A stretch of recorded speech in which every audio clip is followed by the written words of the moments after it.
আসসালামু আলাইকুম। আজ আমি আপনাদের জন্য নিয়ে এসেছি ক্রিম চিজ চিকেন কারি। তার জন্য আমাদের প্রথমে পেঁয়াজটা গোল্ডেন করে ভেজে নিতে হবে। ভালোভাবে ভেজে নিতে হবে যাতে সাদা কোনোটা না থাকে। এইভাবে দেখেন আমারগুলো কত সুন্দর হয়েছে। তারপর আমি সবগুলা নামিয়ে নিয়েছি। নামিয়ে নিয়ে এখন আমি চিকেনগুলো দিয়ে দিচ্ছি। চিকেনগুলো আগে হালকা একটু ভেজে নিব। ভেজে নেওয়ার পরে আমি আদা রসুন বাটা দিয়ে দিব। আদা রসুন বাটা দিয়ে আবার ভাজবো, কারণ আদা রসুনের একটা আলাদা গন্ধ আছে, সেই গন্ধটার কারোরই ভালো লাগে না। তারপর আমি দিয়ে দিচ্ছি লবণ। লবণ দিয়ে আবার একটু নাড়াচাড়া করব। এই রান্নাটা আসলে নাড়াচাড়ার উপরেই। তারপর আমি বেরেস্তা আর চিনি দিয়ে আবার একটু নাড়াচাড়া করব। না, আপনারা বলবেন এত নাড়াচাড়া নাড়াচাড়া কেন? এই তরকারিটা নাড়াচাড়াই করতে হয় বেশি, কারণ এখান থেকে যে পানি আসে ওই পানিতেই চিকেনটা হয়ে যায়, সামান্য একটু পানি লাগে পরে। তারপর আমি এখন দিয়ে দিব একটু শুকনো মরিচের গুঁড়ো। শুকনো মরিচের গুঁড়োটা দিলাম, একটু ঝাল ঝাল না হলে ভালো লাগবে না। আমি আবার একটু ঝাল পছন্দ করি, এর জন্য একটু ঝাল ঝাল। তারপর দিয়ে দিচ্ছি আমি একটু ধনিয়া গুঁড়ো। তারপর দিব আমি একটু জিরা গুঁড়ো। মানে সব কিছু দেওয়ার পরে একটু নাড়াচাড়া করে মিশিয়ে তারপর আমি মশলাটা একটার পর একটা দিচ্ছি।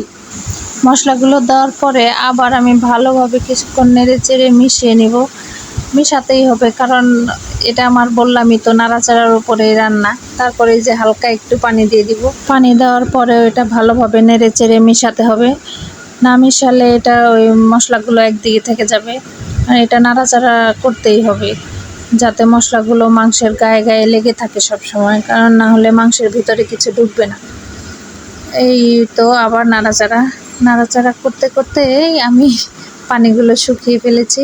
তারপর আমি হালকা আঁচে মাংসগুলো ঢেকে দিব। ঢেকে দিয়ে 15 থেকে 20 মিনিট হালকা আঁচেই রান্না করব। করে তারপর আমি এখন ক্রিম চিজ দিয়ে আবার একটু নাড়াচাড়া করে মিশিয়ে দিব। নাড়াচাড়া করে মিশিয়ে দিয়ে আবার একটু হালকা আঁচেই রান্না করতে হবে। রান্না করে তারপরে আমি এটাকে পরিবেশন করে দিব। এই ভিডিওটার কোথাও যদি আপনাদের একটু ভালো লেগে থাকে তাহলে একটা লাইক, কমেন্ট, শেয়ার এবং সাবস্ক্রাইব করে আমার পাশেই থাকুন। যদি ফেসবুক থেকে দেখে থাকেন তাহলে ফলো দিন, আর যদি ইউটিউব থেকে দেখে থাকুন তাহলে সাবস্ক্রাইব করেন। তারপর আমি এটার উপরে একটু ক্রিম চিজ দিয়ে আর হলো পেঁয়াজের বেরেস্তা দিয়ে পরিবেশন করে নিব। এই ভিডিওটি পুরো দেখার জন্য আপনাদের সবাইকে জানাই আন্তরিক ধন্যবাদ।